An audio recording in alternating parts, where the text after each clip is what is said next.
The smoke weed thing is a weird one because it's help. It's I was like many surprised to learn this. I'd be curious what your thoughts are. I'm not a cannabis smoker. I just never really liked it.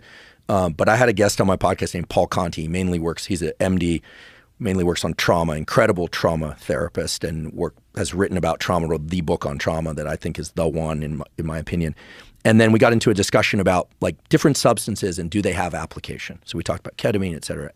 Asked about alcohol, just by way of comparison. And he said, there are basically zero therapeutic uses for alcohol, right? Therapeutic. Right. But then I asked about cannabis. Now, this isn't something he does in his own clinic. He does talk therapy, not drug therapy. Although he's a psychiatrist, so he can prescribe things.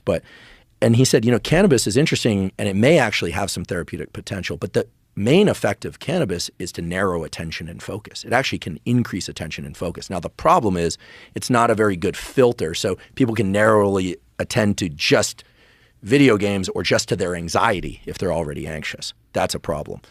But when it comes to psilocybin seems to increase creative thinking, new rules and algorithms about what could be an answer. So I'm not aware of how it might directly impact visual perception unless it narrows focus.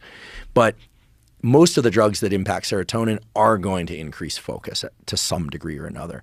And that can be good if what you're focusing on is pleasant. It can be really bad if what you're focusing on is really unpleasant. I knew people, I'm sure you don't, who just smoke weed and they have a panic attack. Yeah, the smoke weed thing is a weird one because it's like many things. It's completely dependent upon the individual, like their individual genetics, their biology, whatever it is that they've had in their past.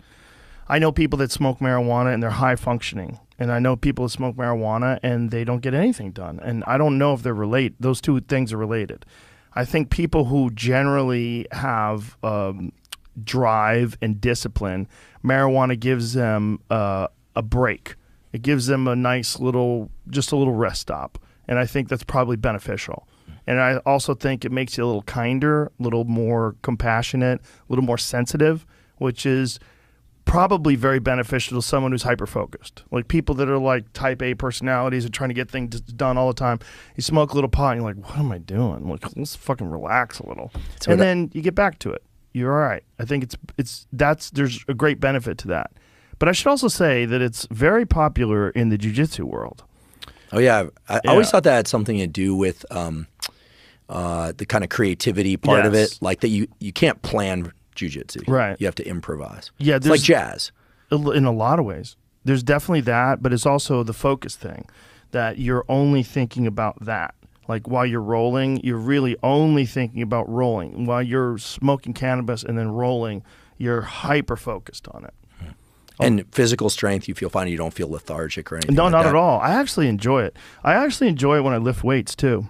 Oh, haven't tried that one. Yeah, I feel it. Like I feel it in the fibers. It's almost like I'm more aware of like what's going on instead of like this blunt sort of almost like distance from each individual muscle fiber, which I am normally. Normally, I'm just trying to warm up, and then I warm up, and then I start getting going, and then I, lift light first, and then I work my way up to what I normally use. But when I'm high, it's like I could feel like where it connects to the bone. I feel everything. It just makes you more sensitive about what you're actually doing.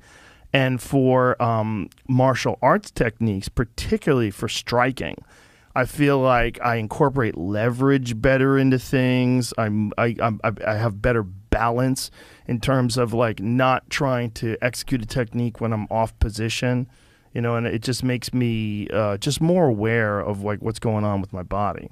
And that's super powerful. We had the nerd in me wants to say, in neuroscience, they call that interoception. Like people vary tremendously in their awareness of their internal state. You can know if you have a high or low degree of interoception by trying to count your heartbeats without taking your pulse. Some people can just do that. It's a skill you can build up over time. This is great for some people, but some people are highly anxious. It sucks to have a lot of interoception.